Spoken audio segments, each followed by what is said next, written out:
So, have you ever really stopped to think about what it means to be a citizen? I mean, it's got to be more than just having a passport, right? Today, we're going to crack open the ultimate citizen's toolkit, the Constitution of India, to figure out who we are, what we're guaranteed, and yeah, what's asked of us in return. Your potential is limitless with the right mentor. Welcome to the Dunraj Sir Method, Living the Subject.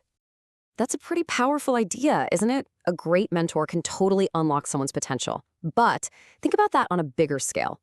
What about a whole nation of more than 1 billion people? Who's the mentor for all of us? What's our guiding light? Well, the answer is the Constitution.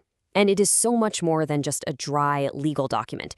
It's actually meant to be the ultimate guide for our entire society. It's the blueprint. So come on, let's open up this rulebook and see what's actually inside. Okay, first up, let's talk about the absolute bedrock of your identity as a citizen. It's really built on two huge core pillars that pretty much shape everything else. So here's a really fascinating concept: single citizenship. You know how in a place like the USA, you can be a citizen of California and a citizen of the United States? Well, here, it doesn't work that way. It doesn't matter if you're from Punjab or Kerala, your number one identity is Indian. And that wasn't some accident. It was a very powerful, deliberate choice to build one unified nation. The second pillar? That's all about your power. It's got a fancy name, Universal Adult Franchise, but what it really means is one of the most revolutionary ideas ever. One person, one vote. Simple as that. It doesn't matter who you are, where you're from, your voice counts. And this is your most direct tool for shaping the future of the country. And the key that unlocks that tool? Turning 18. That's the moment the Constitution officially hands you your voice and your vote. All right, so you've got your voice. Now let's look at the other amazing tools in your kit, your fundamental rights. And let me be clear, these are not just some nice suggestions. They are concrete, guaranteed powers that belong to you, period, just because you're a citizen. So what are they really? Think of them like this. They're the essential conditions you need to grow and thrive as a person.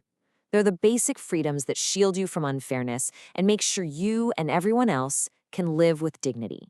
These rights are all sorted into 6 major categories that cover, well, pretty much every part of your life. Equality, freedom, religion, it's all in there. But I want you to pay extra close attention to that very last one on the list, the right to constitutional remedies. That's like the master key that makes all the other rights actually work. And this slide shows you just how smart these rights are. Take the right to equality. It actually does 2 things at once. On one hand, it flat out prohibits the government from discriminating against you. But on the other hand, it allows the government to make special rules to help lift up and protect groups that have been historically disadvantaged. See, it's about creating real, genuine equality, not just saying everyone's equal on paper. Dr. B.R. Ambedkar, the main architect of our Constitution, once called a particular right the heart and soul of the Constitution. And he wasn't talking about freedom of speech or anything like that. He was talking about the one right that makes all the other ones real. And this is it. This right is what gives all the others their teeth. The right to constitutional remedies is basically your power to demand action. If any of your other rights are ever violated, this is your direct ticket to the Supreme Court to get justice. It's not just a promise, it's a tool. It's your ultimate backstop. Okay, so we've covered our rights, the things we're guaranteed. Now let's flip the coin. The toolkit also lays out your fundamental duties. This is about what's asked of you, what your part is in making the nation stronger. You know, this is really the central bargain of citizenship, isn't it? Rights and duties are 2 sides of the same coin. You really can't have one without the other. Your right to be heard kind of comes with the duty to listen. They're totally connected. What's really fascinating here is that these duties weren't in the original Constitution at all. They were added on purpose way back in 1976, and then another one was added in 2002.